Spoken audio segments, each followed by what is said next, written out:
Thank you for watching Scary Bear Attacks. If you like this episode, please remember to hit the like button and leave a comment or two, then subscribe and click on the bell to receive notifications of whenever we release new videos. Also, please remember to share them to your social media. Welcome back to Scary Bear Attacks.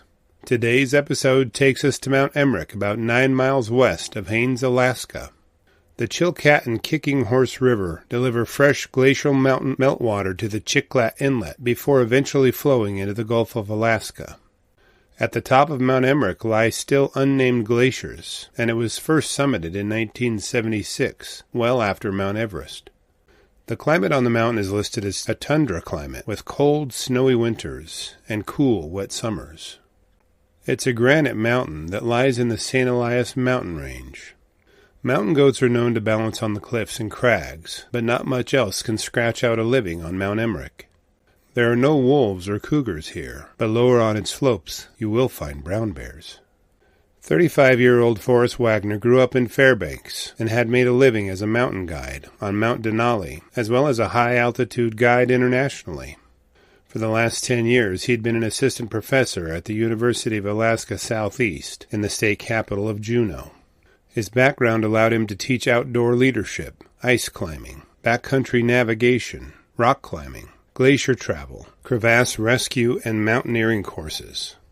On April 18, 2016, Wagner had planned to take one of his classes out to the Juneau ice field, but poor ice and snow conditions had him choose Mount Emmerich as the location instead. The 6-day expedition consisted of Wagner and 2 teaching assistants, as well as 11 students. The 18th was the 5th day of the expedition, and they were now descending the mountain.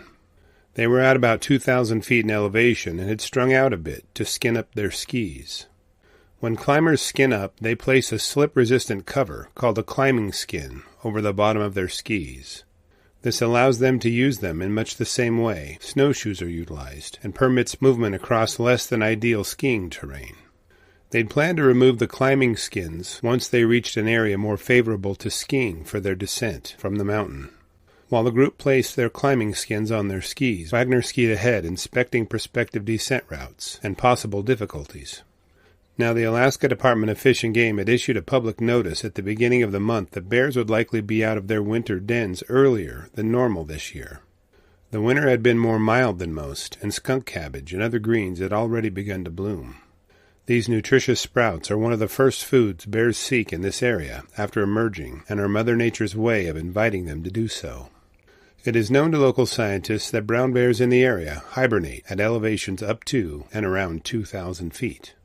By himself and leading the expedition, Wagner had not brought a firearm, nor bear spray on the trip. Bears were supposed to be hibernating for a few more weeks, and aren't regularly seen on the barren slopes of Mount Emmerich. Shortly after skiing to an overlook, Wagner gazed out at the terrain and looked for a viable and safe way down the last stretch of the descent. Unbeknownst to Wagner, he had skied right past the small opening of a winter den of a sow grizzly and her 2 cubs. Given the insulation and protection of the den and snow around it, the sow likely hadn't heard or seen Wagner until he was very close to the den opening. She exploded from the opening and bounded toward Wagner, instantly enraged by his proximity to her and her cubs. Wagner lifted his arms above his head and waved them while yelling at her. He was hoping she could see he was a human and not a threat to the 3 bears. He didn't get to wave his arms too much before the sow plowed into him, knocking him to his back. Wagner was trained in a wide variety of survival skills and strategies, but as is all too common in bear attacks, didn't immediately follow the modern conventional wisdom. Instead of playing dead, he fought back, trying to get the bear to stop her attack on him. According to onlookers, the sow's attack was brief, consisting of rapid bites to Wagner's side. As she tossed him around, the battling duo approached a cliff's edge, but were too focused on each other to notice. As they tumbled over the ledge, Wagner somehow landed before the sow. The fall was only 10 feet, and may have done the damage noted to Wagner's leg, but having the enormous sow land on top of him may have added to it. After using Wagner as her landing pad, the sow clambered back up the slope in search of her cubs, while Wagner's expedition members made their way toward him cautiously. While waiting for help, Wagner began administering first aid to himself and utilizing his training as a wilderness first responder. With the bear and her cubs a safe distance away, the students quickly put their learning into practice after arriving. They placed bandages on their professor's wounds and made him as comfortable as possible, while one of them searched the mountain for a spot to place a call for help. An emergency call to the Alaska State Troopers was completed, and they wasted no time in contacting Temsco helicopter service for a lift. A group of heli-skiers were dispatched to find the group and an acceptable landing spot. The heli-skiers arrived and began prepping the professor for evacuation as his students gathered nearby. The students were nervously discussing the event when the bear reappeared near them. An armed state trooper who had arrived stood by them, acting as security from another attack by the sow. Wagner was originally going to be flown to Juneau, only 90 miles to the south. After assessing the seriousness of his injuries, the medics decided to fly him to Providence, Alaska Medical Center in Anchorage, located 500 miles to the north. By 4 p.m., Wagner had arrived and was being treated by the waiting emergency medical teams. While Wagner was on his way to the hospital, UAS Chancellor Rick Caulfield was contacted. He arranged a second helicopter to evacuate the students and was waiting for them at the ferry terminal upon their arrival. He made sure the school's counseling services were made available to the students after experiencing the traumatic event. Wagner endured 10 surgeries over the following weeks and hours of painful rehabilitation. Skin grafts were placed to cover the damage done to his side, and his leg was also surgically repaired. By the end of May, he had been released to return to his home in Juneau to finish healing. The bear attack wasn't enough to derail his plans for teaching the following fall. Following the attack, Wagner indicated that it was his privilege and obligation to share and participate in adventure settings in the natural world. He stated he harbors no ill feelings toward the bear after all he's been through.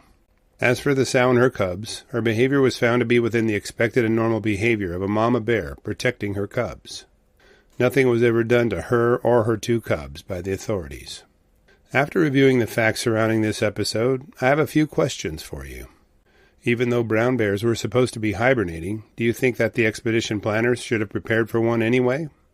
Should a man with such a breadth of training anticipated running into a bear after reaching the lower elevations? Why do you think the sow returned to the attack site? Would you be up to this much adventure in your life? I think I'll take a pass. I'll be glad to read and reply to your thoughts, so please post them in the comments section below, and let's talk about it.